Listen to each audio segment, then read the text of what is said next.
സംസ്ഥാനത്ത് നിയമസഭാ തിരഞ്ഞെടുപ്പിന്റെ അന്തിമ മത്സര ചിത്രം തെളിഞ്ഞു. സംസ്ഥാനത്തെ ആകെയുള്ള 140 നിയമസഭാ മണ്ഡലങ്ങളിലായി 890 സ്ഥാനാർത്ഥികളാണ് ഇത്തവണ ജനവിധി തേടുന്നത്. സ്ഥാനാർത്ഥിത്വത്തിനുള്ള പത്രികകൾ പിൻവലിക്കാനുള്ള നടപടികൾ പൂർത്തിയായതോടെയാണ് മത്സര രംഗത്തുള്ളവരുടെ കാര്യത്തിൽ അന്തിമ ചിത്രം തെളിഞ്ഞത്. മുഖ്യ തിരഞ്ഞെടുപ്പ് ഓഫീസർ ഡോക്ടർ രക്തൻ യു ഖേൽക്കറാണ് അന്തിമ വോട്ടർ പട്ടിക പ്രസിദ്ധീകരിച്ച കാര്യം പത്രക്കുറിപ്പിലൂടെ അറിയിച്ചത്.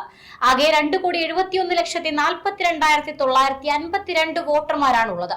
95 സ്ഥാനാർത്ഥികൾ പത്രിക പിൻവലിച്ചു.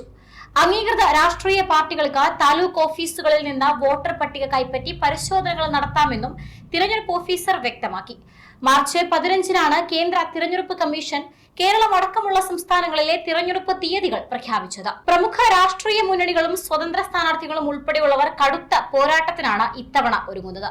സംസ്ഥാനത്തെ 140 മണ്ഡലങ്ങളിലും മത്സര ചിത്രം തെളിഞ്ഞതോടെ രാഷ്ട്രീയ പാർട്ടികൾ ഇനി പ്രചാരണ പരിപാടികളിലേക്ക് കൂടുതൽ സജീവമായി കടക്കും. പൊതു തിരഞ്ഞെടുപ്പിൽ സംസ്ഥാനത്ത് ഗ്രീൻ പ്രോട്ടോകോൾ കർശനമായി നടപ്പിലാക്കുന്നതിനുള്ള തയ്യാറെടുപ്പുകൾ ആരംഭിച്ചു കഴിഞ്ഞു. ഗ്രീൻ പ്രോട്ടോകോൾ നിർദ്ദേശങ്ങൾ കർശനമായി പാലിക്കപ്പെടുന്നുവെന്ന് ഉറപ്പാക്കുന്നതിനായി ജില്ലാ ഭരണകൂടത്തിന്റെ നേതൃത്വത്തിൽ ശക്തമായ എൻഫോഴ്സ്മെന്റ് സംവിധാനവും നടപ്പിലാക്കും. നിബന്ധനകൾ ലംഘിച്ച് സ്ഥാപിക്കുന്ന കമാനങ്ങൾ, പരസ്യ ബോർഡുകൾ, ബാനറുകൾ, കൊടിതോരണങ്ങൾ തുടങ്ങിയ പ്രചാരണ സാമഗ്രികൾ തദ്ദേശ സ്വയംഭരണ സ്ഥാപനങ്ങളുടെ നേതൃത്വത്തിൽ നീക്കം ചെയ്യും.